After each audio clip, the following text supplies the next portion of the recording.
नदी किनारे रूखड़ा जब तब होए विनाश, कुछ ऐसा ही हुआ है यूएई और सऊदी के साथ। यूएई और सऊदी को लेकर डूब गया पाकिस्तान। पाकिस्तान की वजह से खतरे में पड़ गए हैं सऊदी अरब और यूएई। जानेंगे क्या है मामला। तो वहीं दूसरी तरफ भारत ने नाटो को बड़ा झटका दिया। नाटो के खिलाफ गया भारत। नाटो प्लस में शामिल करने की बात हो रही थी, पर भारत ने बड़ा कदम उठा लिया है। जानेंगे भारत ने अपने राष्ट्रपति को भी भेज दिया है। जियोपॉलिटिक्स में बहुत कुछ चल रहा है। आइए जानते हैं इन खबरों को विस्तार से। पाकिस्तान, जब पाकिस्तान का जन्म नहीं हुआ था ना, तब से सऊदी अरब पाकिस्तान को सपोर्ट करता रहा है। दरअसल कहा जाता है कि मोहम्मद अली जिन्ना इसको सऊदी अरब के उस समय के राजा के द्वारा बहुत ही ज्यादा समर्थन प्राप्त था। सऊदी अरब ने पाकिस्तान के अलग होते ही पाकिस्तान को बहुत सारी चीजें देनी शुरू कर दी। पाकिस्तान को बहुत मदद भी करना शुरू कर दिया। सऊदी अरब और पाकिस्तान के बीच एक बड़ा अच्छा रिश्ता बन गया। जब जब पाकिस्तान डिफॉल्ट होने की कगार पर पहुंचता था, सऊदी अरब पहुंच जाता था और सऊदी अरब उसे खुले हाथ से पैसे दे देता था। ये रिश्ता यूएई के साथ भी बनता रहा। यूएई के साथ इसलिए बना क्योंकि सऊदी और यूएई के बीच में बहुत अच्छी दोस्ती है और इस वजह से ये फायदा पाकिस्तान को मिलता रहा। लेकिन फिर एमबीएस की सरकार आई और सऊदी अरब में एमबीएस ने बहुत सारी चीजें बदल दी। एकदम नई सोच के तहत एमबीएस सामने आए। अब ऐसी स्थिति हो गई है कि पाकिस्तान को जो बहुत ज्यादा मदद मिल रही थी, वो मदद बंद कर दी गई है सऊदी अरब के द्वारा। पर फिर भी ये दोनों देश बहुत बड़े संकट में आ गए हैं। पाकिस्तान को आईएमएफ ने लोन देने से मना कर दिया है और कहा कि अब हम आपको लोन नहीं दे सकते हैं। कोई भी बुद्धिमान इंसान यहाँ लोन नहीं देगा। इसलिए नहीं देगा क्योंकि पाकिस्तान के अंदर कहीं भी से भी स्थिरता नहीं दिख रही है। इसका मतलब ये हो गया कि पाकिस्तान दिवालिया होगा। हालांकि पाकिस्तान का वित्त मंत्री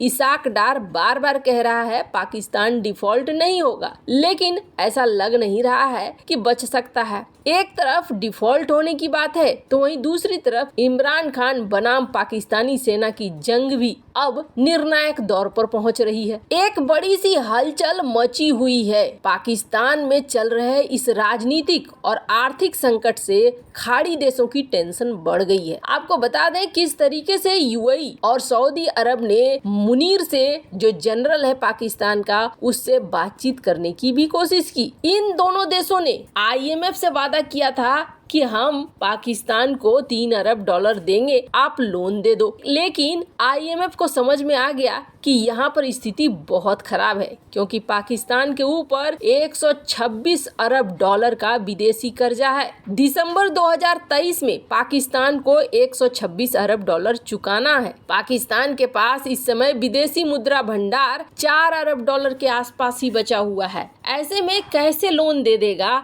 आईएमएफ? और अब पाकिस्तान को ये भी उम्मीद नहीं है कि यूएई और सऊदी अरब मदद करने वाले हैं। क्यों? क्योंकि आपको बता दें पाकिस्तान अगर डिफॉल्ट हो रहा है तो खतरे में सऊदी अरब और यूएई भी पड़ रहे हैं, क्योंकि इन दोनों देशों के साथ पाकिस्तान का बहुत मजबूत रिश्ता था और पाकिस्तान इन दोनों देशों के लिए 22 करोड़ की आबादी वाला बाजार भी था। साल 2023 में यूएई और पाकिस्तान के बीच व्यापार 10 अरब डॉलर को पार कर जाएगा। वहीं सऊदी और पाकिस्तान के बीच बायलैटरल ट्रेड 4.6 अरब डॉलर था। खाड़ी देशों में लाखों के संख्या में पाकिस्तानी कामगार काम करते हैं। अगर पाकिस्तान में राजनीतिक और आर्थिक अस्थिरता आती है तो बड़ी संख्या में प्रवासी भी लौटेंगे और इससे इन मुस्लिम देशों की मुश्किल और भी बढ़ जाएगी जो इन मजदूरों पर निर्भर है। इसके अलावे सबसे बड़ा चीज तो ये है कि इन्होंने बहुत सारा कर्जा दे रखा है और वो कर्जा भी डूब जाएगा।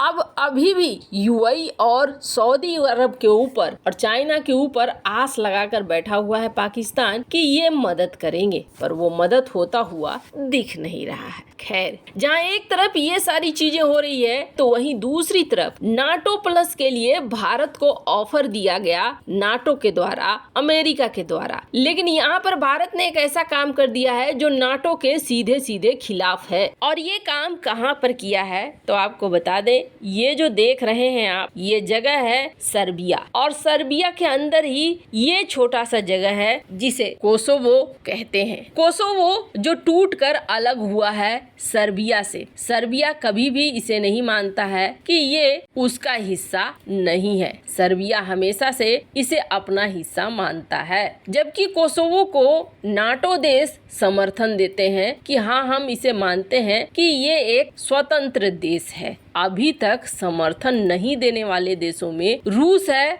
भारत है और भी कई देश हैं। कोसोवो की प्रेसिडेंट की तरफ से कई बार भारत को ये कहा गया कि आप हमें मान्यता दे दीजिए, हम कश्मीर मामले में भी कुछ नहीं बोलेंगे और आपके साथ खड़े रहेंगे, लेकिन भारत ने अभी तक कोसोवो को मान्यता नहीं दी है। भारत का कहना है कि हम इस तरीके के विभाजन को बिल्कुल भी स्वीकार नहीं करते हैं, और रूस का भी यही कहना है कि हम इस तरीके के विभाजन को स्वीकार नहीं करते हैं, ये सर्बिया का हिस्सा है। कोसोवो की प्रेसिडेंट ने तो खुद भारत से अपील की थी कि आप हमें मान्यता दो, पर इन सब से अलग भारत ने एक अलग ही कदम उठा दिया। इस वक्त सर्बिया और कोसोवो के बीच में फिर से हो रही है अनबन, और ये लड़ाई बढ़ गई है प्रदर्शन को लेकर। सर्बियाई मूल के लोग यहाँ प्रदर्शन कर रहे हैं, जिसके बाद कोसोवो इन प्रदर्शन को दबाने की कोशिश कर रहा है। हालात ऐसे हो गए हैं कि सर्बिया ने ये कहा कि हम अपनी सेना भेज देंगे यहाँ कोसोवो के इस इलाके में जहाँ ये सारी प्रॉब्लम हो रही है। तो वहीं नाटो देशों ने भी ऐलान कर दिया कि हम कोसोवो में सेना भेजेंगे। स्क्रीन पर आप देख सकते हैं आर्टिकल। तुर्की ने पूरी तैयारी कर ली है कि कोसोवो के अंदर जो ये बवाल मच रहा है, इस बवाल को रोकने के लिए यहाँ पर सेना भेजेगा। तुर्की एक नाटो मेंबर है और इसी के तहत यहाँ सेना भेज रहा है। अब जिस तरीके के हालात इस वक्त